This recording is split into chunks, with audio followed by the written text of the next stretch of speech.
বিতর্কিত নাচের অবসান, প্রতিশ্রুতি দিলেন অভিযুক্ত শিল্পী। কলকাতা। সম্প্রতি একটি নাচের অনুষ্ঠান নিয়ে বিতর্ক সৃষ্টি হওয়ার পর সোশ্যাল ডান্স ফেডারেশনের হস্তক্ষেপে তার সমাধান হয়েছে। ফেডারেশনের আহ্বানে বিতর্কিত নাচের গ্রুপের প্রধান ফেডারেশনের সদর দপ্তরে এক বৈঠকে উপস্থিত হন। বৈঠকে শিল্পী তার পরিবেশনার জন্য আন্তরিকভাবে দুঃখ প্রকাশ করেন। তিনি বলেন, আমরা বুঝতে পেরেছি যে আমাদের নাচের পরিবেশনা অনেককে আঘাত করেছে এবং সমাজের শিল্পবোধকে প্রশ্নবিদ্ধ করেছে। আমরা ক্ষমা প্রার্থী। শিল্পী আরও প্রতিশ্রুতি দিয়েছেন যে ভবিষ্যতে তারা এই ধরনের কোনো বিতর্কিত বা অশ্লীল নাচ পরিবেশন করবেন না। সোশ্যাল ডান্স ফেডারেশন এই পদক্ষেপকে স্বাগত জানিয়েছে এবং আশা প্রকাশ করেছে যে এই ঘটনা শিল্পীদের মধ্যে সচেতনতা বাড়াতে সাহায্য করবে। ফেডারেশনের পক্ষ থেকে জানানো হয়েছে, শিল্পকলার মান রক্ষা করতে এবং সুস্থ সংস্কৃতির প্রচার করতে তারা সব সময় সক্রিয় থাকবে। নদিয়া থেকে জগন্নাথ মণ্ডলের রিপোর্ট, স্টার নিউজ বাংলা। আমরা সোশ্যাল ডান্স ফেডারেশন ইউনিট তৈরি করেছি।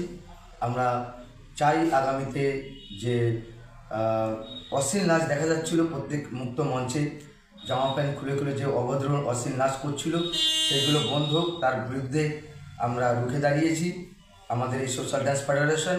এবং আমরা রক্তদান শিবির করেছি এবং আগামীতেও করব এবং অসহায় দুস্থ মানুষদের পাশে আমরা সাহায্যের হাত যতটুকু পারি এগিয়ে দেবো।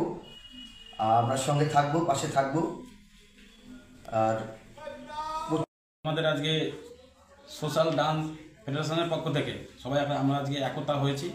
সবারই একটা উদ্দেশ্য কি, আমাদের যে অশ্লীল ডান্স এটা বন্ধ করার আমাদের মূল, আর হলো পুরোটাই হলো বন্ধ করার আমাদের পরিকল্পনা। অবশ্যই ঠিক আছে।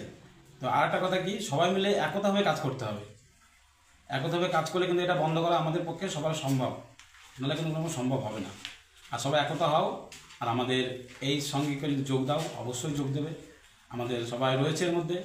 আর আমরা সবাই মিলে আজকে এই প্রথম মিটিংটা আমরা আজকে করলাম এখানটা। দ্বিতীয় মিটিং কোথায় হবে সেটা আমরাও হোয়াটসঅ্যাপের মাধ্যমে হোক বা ফেসবুকের মাধ্যমে হোক আমরা সবাইকে জানিয়ে দেবো। সেখানে এর থেকে যেন ভারী লোক আমাদের সঙ্গে আসে, এসে যেন একত্র হয়ে আমরা কাজটা করতে পারি। এই ইউনিয়ন কত বছর ধরে চলছে? বছরখানিক হবে, 4 মাস মতন হবে। 4 মাসে আমরা যথেষ্ট কাজ করে দিই। আর 4 মাসে অনেক কাজ করেছে দাদাভাই, যেমন রক্তদান করেছে। এখন কিছু কিছু ব্যক্তিদের জন্য এবং কিছু কিছু লোকেদের জন্য আমাদের সম্মানটা নষ্ট হয়ে গেছে। আর দ্বিতীয় নম্বর কথা হচ্ছে, আমরা চাই আমাদের যে ভারতবাসী, আমরা আমাদের ভারতবাসীটাকে সুস্থভাবে আমরা চালাই এবং ভালোভাবে চালাই। সমাজ পরিবেশন মানে সমাজ যেটা আছে, সমাজটাকে নোংরা করে দিচ্ছে। এই সমাজটা যাতে নোংরা না হয়, এই সমাজটা যাতে আমরা ভালোভাবে চালাতে পারি। কারণ আমাদের প্রত্যেকের বাড়িতে মা, বোন, ভাই, দাদা, দিদি সবাই আছে। কিছু কিছু মানুষের জন্য এবং কিছু কিছু মানুষের ক্ষেত্রে আমাদের সমাজটাকে পুরো পরিবেশ নোংরা করে দিচ্ছে। এই পরিবেশ যাতে নোংরা না হয় তার জন্য আমরা এই পরিকল্পনাটা নিয়েছি যে আমরা সবাই একতা হয়ে, সোশ্যাল ডান্স ফেডারেশনের একতা হয়ে আমরা মানুষের পাশে থাকবো এবং নোংরা যে জিনিসটা মানে চলছে এই জিনিসটাকে আমরা বন্ধ করতে চাই। তোমার নাম? আমার নাম রানা সাহা। তো এই সোশ্যাল ডান্স ফেডারেশনের থেকে আমি সব থেকে একটা ছোট সদস্য, আমার নাম হচ্ছে সুভাষিস সাঁতরা।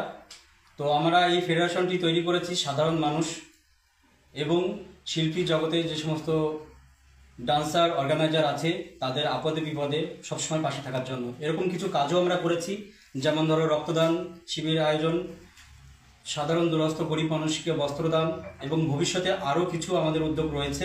তার থেকেও বড় কিছু উদ্যোগ আমরা নিতে চলেছি। এই হট ডান্স বা সোশ্যাল ডান্স থেকে পুরোপুরি যাতে বন্ধ হয়ে যায়, দমন করা যায়, সেরকম কিছু উদ্যোগ আমাদের পরিকল্পনা আমাদের রয়েছে। একে একে আমরা সেটা আমাদের এশিয়ার বৃহত্তম তাঁত কাপড়ের হাটের পক্ষ থেকে সকলকে জানাই সুস্বাগতম। ঘোষ মার্কেট তাঁত কাপড়ের হাট, 86/1 কেসি দাস রোড, সূত্রাগড়, শান্তিপুর, নদিয়া। হাট খোলা থাকছে বুধবার, বৃহস্পতিবার, শনিবার ও রবিবার। একই ছাদের নিচে থাকছে রেডিমেড পোশাকের পাইকারি হাট, এছাড়াও সর্বভারতীয় শাড়ি পাইকারি হাট। বহিরাগত ক্রেতা ও বিক্রেতাদের থাকার জন্য থাকছে deluxe AC, non AC room, উন্নত মানের খাবার পরিষেবার জন্য ঝা চকচকে ক্যান্টিন। ক্রেতা ও বিক্রেতাদের